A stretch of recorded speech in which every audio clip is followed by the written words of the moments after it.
spends most of his time in Paris, Moscow, and then later in China, Hong Kong, and the Chongqing area. And of course, at this time, he has now become a devout communist, a devout Marxist. In fact, in 1924, he's living in Paris, and he helps establish the French Communist Party. Let's see, then during the intervening years, he's living outside of Vietnam.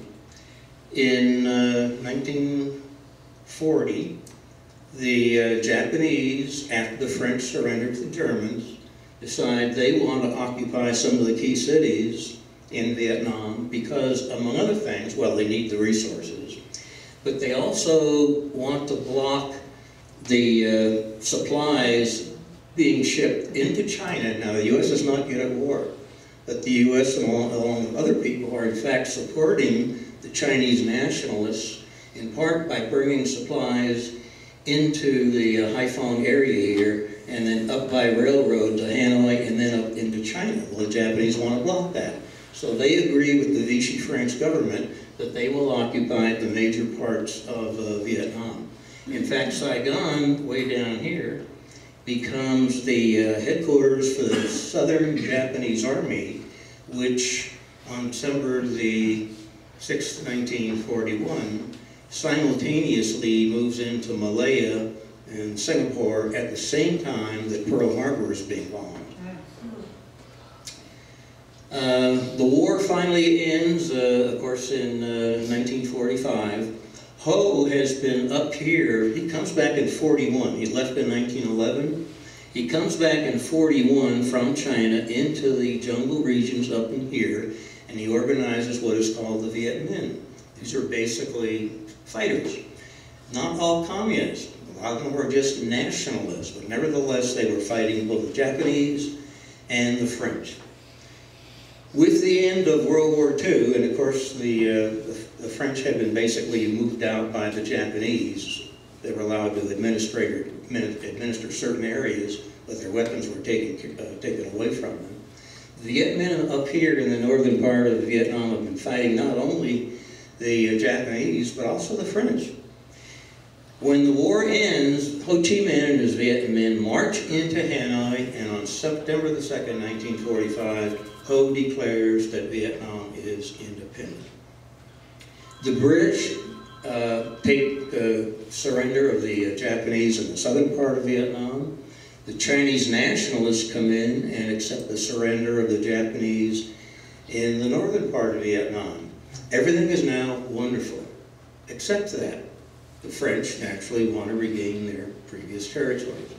The French come back into North Vietnam, and you then have the outbreak of war that lasted from 1946 to 1954.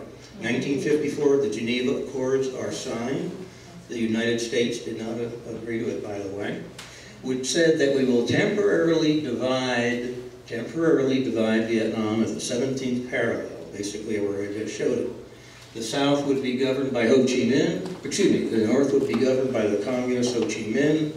The South would be governed by a democratic government headed by their former king, who subsequently abdicated. The French are gone now.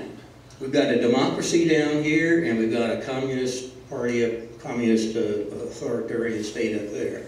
Who is going to come in and ensure that the South remains democratic? We are. Okay. We come in, 54, by the way, the famous battle of Dien Bien Phu was fought way out here in the border between Laos and North Vietnam. The craftsman of that battle, you may recall, was a guy named Jacques, Vo Nguyen Jacques. He's still alive at age 99 in Hanoi. February of '68 is the Tet Offensive, a total defeat for the South Vietnamese communist forces, okay, the Viet Cong, if you will. Total defeat, except that, strategically, the battle convinces the American public and the media and the American Congress that this war is probably going to end in a stalemate, and so the support for the of South Vietnamese begins to gradually vanish. September the 2nd, 1969, anniversary of his date of Declaration of Independence, Ho Chi Minh dies. What happens in his immediate demise, the war, of course, continues. On April the 30th, 1975, the People's Army of Vietnam, that is the North Vietnamese, take Saigon. They had started about 2 years later up here. Remember, there was an armistice that said, okay, we're going to stop fighting and so forth. That was the Geneva Accords. And of course, they were violated very quickly. The Vietnamese thought it would take probably 5 years to finally conquer the South. They did it in less than 2. Partly because the South Vietnamese army just collapsed. No sooner did the war end than 79, we've got China and Vietnam fighting a mini war. Now, all during the conflict, China and the Soviet Union were actively supporting North Vietnam. But as soon as the war was over, previous historical hostilities, remember way up here, China used to occupy North Vietnam. Twice during the Kublai Khan era, the Mongols tried twice to invade southern Vietnam and were defeated by the Vietnamese. So there's always been these hostilities. So in '79 they have a border war. The border war is up in this area, but it's not just about that territory. It's also about the fact that the Paracel and Spratly Islands are being contested. It's also about the fact that the Chinese think that the South Vietnamese are discriminating against Chinese nationals who live in South Vietnam, mostly in what's called the Chuan section of Saigon. Whoops, one more. 1975, we established full relationships with Vietnam. We had they entered the World Trade Organization in 1991. We signed 2001, we signed our bilateral trade agreement with them in 2001. Bill Clinton was the first U.S. president to go back to Vietnam. I'll show you the bar where he hung out. No, it's true. Okay, some quick comparisons. 128,000 square miles for Vietnam. It's about a little bit smaller than New Mexico. New Mexico is about 125,000. By comparison, we're like, what, 4 million square miles. So Vietnam is about 3% the size landmass of the United States, but has about 27% as much population. So Vietnam is actually, population-wise, a very densely populated country. In terms of GDP, this is in US billions. Vietnam's most recent numbers are about 102 billion. We're like 15 trillion. Per capita, this stands for purchasing power parity. It works out to $3,100 US per Vietnamese citizen versus about $47,000 for US. Life expectancy roughly comparable. Then and now, this is the Notre Dame Cathedral in Vietnam. The reason I like to show this picture, you'll find a very hard time now. This was taken in 2002. These are what we call pedicabs, or cyclos.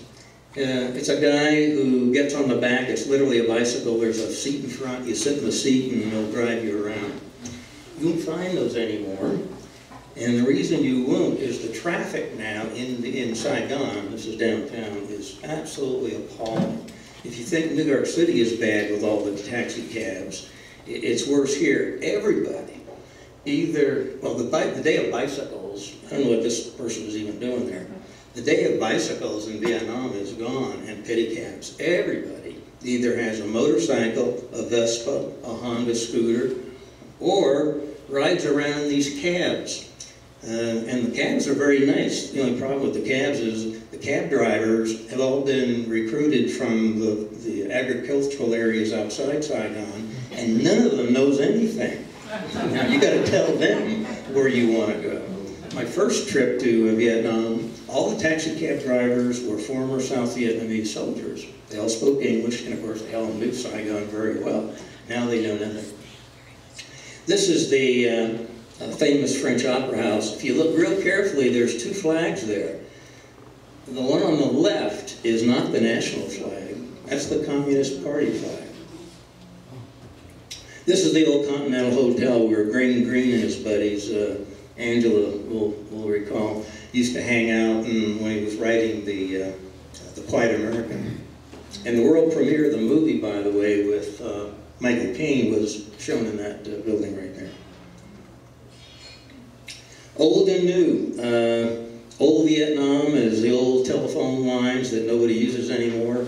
These old roadside shacks where you stop and drink a Coca-Cola and, you know, get an orange or so forth. And then right next to it, here's this very futuristic bridge being built over the Saigon River. Being a coastal area, you might suspect that a lot of resorts are now being built along Vietnam's coast, and you're absolutely right. There's some phenomenal 4- and 5-star resorts, some Japanese owned, some Taiwanese owned, some Vietnamese owned, that cost you maybe $125, $110 a night. Okay, much better than Hawaii price-wise. And you go through the tree line, and there's the Vietnamese fishermen doing exactly what they've done for the last 1,000 years. These are what called bamboo boats. And they live right next to these 5-star resorts with their families. This is looking south towards the Mekong Delta from the Saigon Bar. During the Vietnam War, it was called Jerome and Juliet. This is on the 10th floor of the famous Caravel Hotel. The old hotel was only 10 floors high. The new wing is 24 stories high. This was the highest building in Vietnam during the war. It was also the only air-conditioned hotel in Vietnam during the war. So where do you suppose Walter Cronkite and Peter Arnett and David Halberstam and everybody else all hung out at night? That's right. So this is where they would write their dispatches, literally looking out from the bar area, watching the war being fought about them. Oh, this little building right there, by the way, I almost forgot. It's supposed to be torn down. Another hotel is supposed to go in there. What's interesting about it is that for 10 years, the correspondent for Time magazine lived here. And what used to be called the 5 o'clock Follies, the building you can't see and it's been torn down and replaced anyway. But he would go over to sit in on the briefings, the 5 o'clock Follies.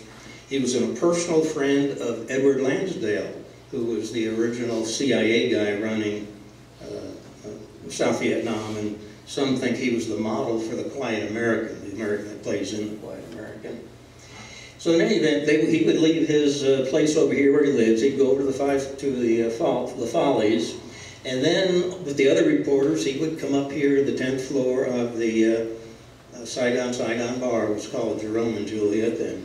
And they would all discuss what was going on. They would write their press dispatches. And again, he's working for Time magazine.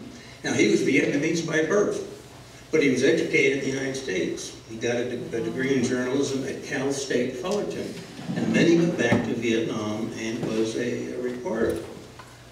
And we found out after the war that he was also a colonel in the Viet Cong. He just died about 6 years ago, by the way. Very highly respected, by the way, by his American writer friends.